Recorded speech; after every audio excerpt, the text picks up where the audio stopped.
Dear students, a very warm welcome to all of you in my today's lecture of Operations Research. In today's lecture, we will discuss upon the further numerical on critical path analysis. The numerical is as follows. A project schedule has the following characteristics as shown in table. Activities दे रखी है आपको यहाँ पर 1 to 2, 1 to 3, 2 to 4, 3 to 4, 3 to 5, 4 to 9 up to dash 9 to 10 तक इनके name दे रखे हैं A B C D E F G up to dash L तक। टाइम दे रखा है इनका, यानी कि ड्यूरेशन ऑफ द एक्टिविटी दे रखी है आपको 1 to 2 की 4 days, 1 to 3 की 1 day, 2 to 4 की 1 day, 3 to 4 की 1 day up to dash 9 to 10 की 7 days. You have to find here first one construct PERT network, second one compute earliest and latest start time for each activity, and third one find the critical path. तो पहले तो हम इस particular project के reference में एक network diagram को draw करेंगे, ठीक है।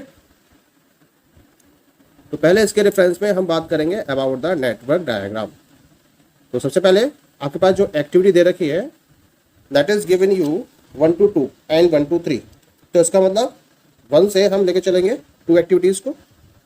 तो hair will be 1 to 2, 1 to 3. This is 1 to 2 and this is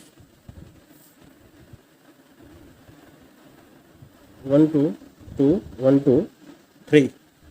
Next one is 2 to 4 and 3 to 4.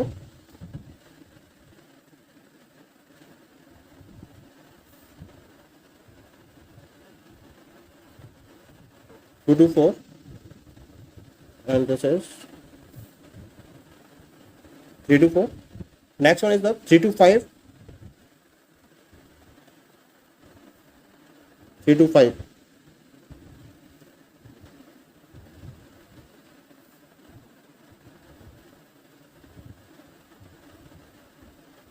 And 4 to 9.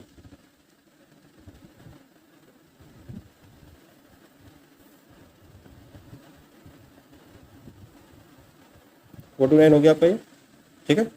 Next one is 5 to 6 and 5 to 7. 5 to 6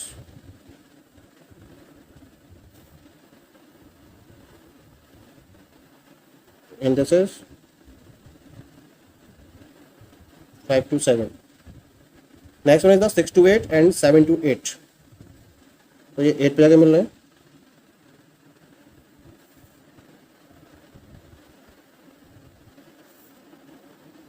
Six to 8. This is 7 to 8. 6 to 8 हो गया, 7 to 8 हो गया। Next one is the 8 to 10 and 9 to 10.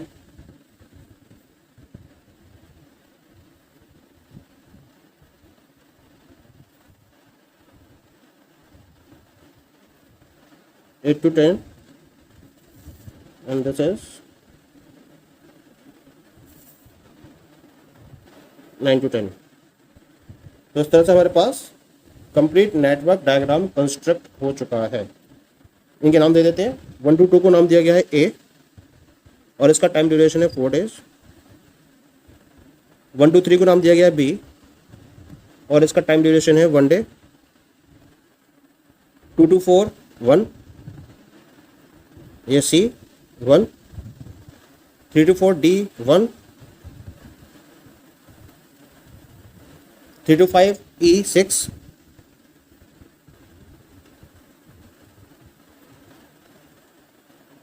4 to 9 F 5. 5 to 6 G 4. 5 to 7 H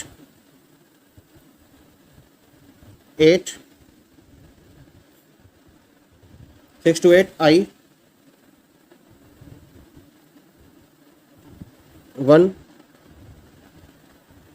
7 to 8 J and 2 days. 8 to 10 K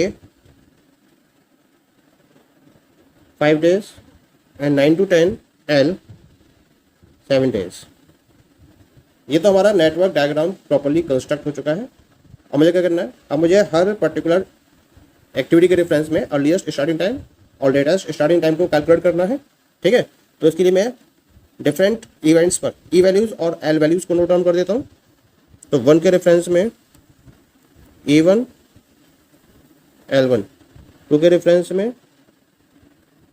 E2 L2, 3 के reference में E3 L3, 4 के reference में E4 L4, 5 के reference में E5 L5, 6 के reference में E6 L6, 7 के reference में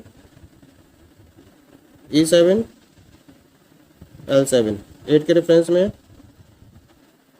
E8 L8, 9 के रेफरेंस में E9 L9 और 10 के रेफरेंस में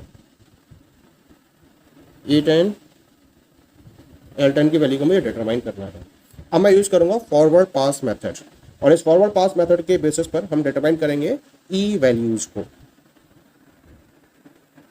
तो फॉरवर्ड पास मेथड के अकॉर्डिंग हम E1 की वैल्यू को रखेंगे 0।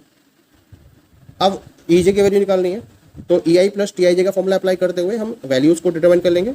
0 + 4, तो E2 कितना हो गया, दैट इज इक्वल टू 4। ठीक है, यहाँ पे 0 + 1, E3 हो गया 1। अब यहाँ से 1 + 1 2 और एक वैल्यू ऐसा आएगी 4 + 1 5, तो इसमें से मैक्सिमम वैल्यू कितनी है 5, तो हम E4 की वैल्यू को 5 कंसीडर करेंगे। यहाँ पर यहाँ देखिए 1 + 6 कितना जाएगा 7, 7 + 4 ये आएगा 11, ये देखिए 7 + 8 ये आएगा 15। अब देखिए यहाँ पर दो वैल्यू जाएंगी E8 में, एक तो 11 + 1 12 आएगी और 15 + 2 17 आएगी। तो यहाँ पर कितनी कंसीडर करेंगे हम, 17 को कंसीडर करेंगे। ठीक है, यहाँ देखिए 5 + 5 कितनी आएगी E9 की वैल्यू 10, 10 + 7 होगी 17 और यहाँ से 17 + 5 होगी 22, तो मैक्सिमम कितनी होगी 22, तो 22 को यहाँ पर कंसीडर करेंगे। ठीक है, अब हम यूज़ करेंगे बैकवर्ड पास मेथड, और बैकवर्ड पास मेथड में हम L की लास्ट वैल्यू को E की वैल्यू के बराबर कंसीडर करते हैं। तो L10 की वैल्यू कितनी आएगी, that will be equal to 22 days. ठीक है, अब हमें अगर Li की वैल्यू निकालनी है तो Lj में से Tij माइनस करना होता है, तो 22 में से 5 को माइनस करेंगे आ जाएगा 17, 17 में से 2 को माइनस करेंगे तो आ जाएगा 15, 15 में से 8 को माइनस करेंगे 7, लेकिन एक एक्टिविटी और आ रही है तो पीछे की वैल्यू डिटरमाइन कर लेते हैं। 22 में से 7 को माइनस करेंगे तो आ जाएगा 19, 22 में 7 गए, 12 में 7 गए 5, 15 7 22 जाएगा 15, 15 में से 5 को सब्ट्रैक्ट करेंगे तो आ जाएगा 10। ठीक है, ऐसे ही 10 में से 1 को सब्ट्रैक्ट करेंगे तो आ जाएगा 9। यहाँ से देखिए 10 में से 1 को माइनस करेंगे तो आ जाएगा ये 9, लेकिन एक वैल्यू यहाँ से भी आ रही है, तो पहले पीछे की वैल्यू देख लेते हैं। 15 में से 8 माइनस करेंगे तो 7 आएगा यहाँ पर, और एक यहाँ से देखिए, यहाँ देखिए 17 में से 1 को माइनस कर दीजिए तो ये 16 आएगा, 16 में से 4 को माइनस करेंगे तो 12 आएगा, और यहाँ 15 में से 8 को माइनस करेंगे तो 7 आएगा, तो हम यहाँ 7 को कंसीडर करेंगे। That is clear.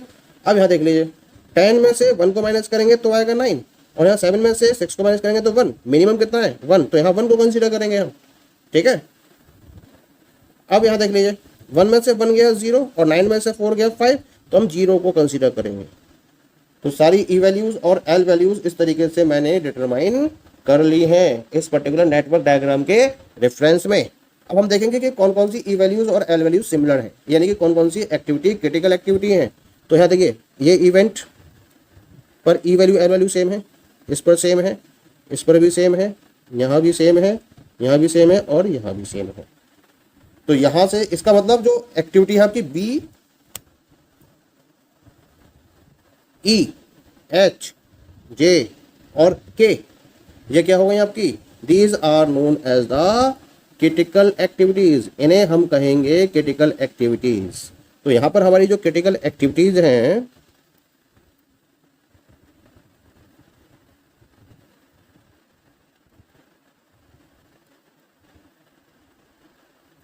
वो कौन कौन सी आइडेंटिफाई हुई हैं, वो आइडेंटिफाई हुई हैं बी, बी के बाद ई के बाद एच, एच के बाद जे और जे के बाद के, बी ई एच जे के।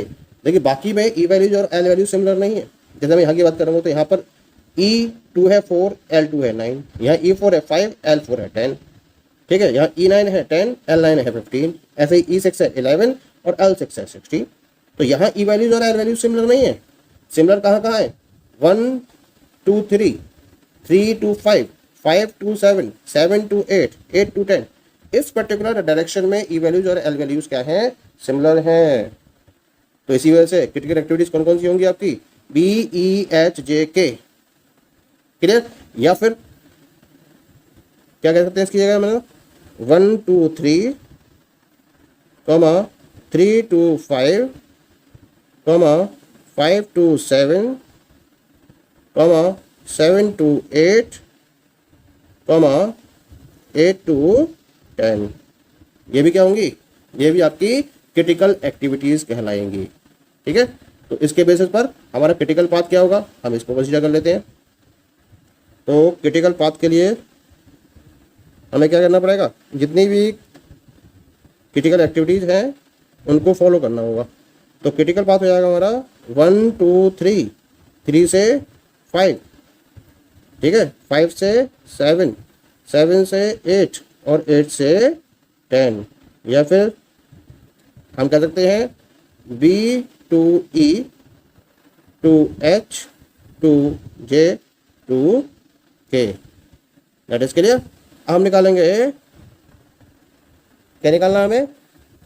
क्रिटिकल पाथ तो है टोटल प्रोजेक्ट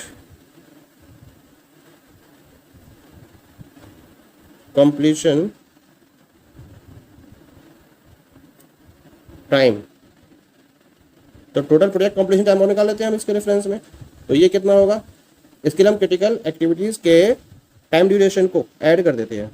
तो क्या जाएगा? 1 + 6 + 8 + 2 + 5, 1 + 6 + 8 + 2 + 5, 6 1 7 और 8 15, 15 2 17, 17 5 22। कितना आ गया? That is equal to 22 days। That is clear? So this is the solution of the given critical path analysis problem. Okay, thank you.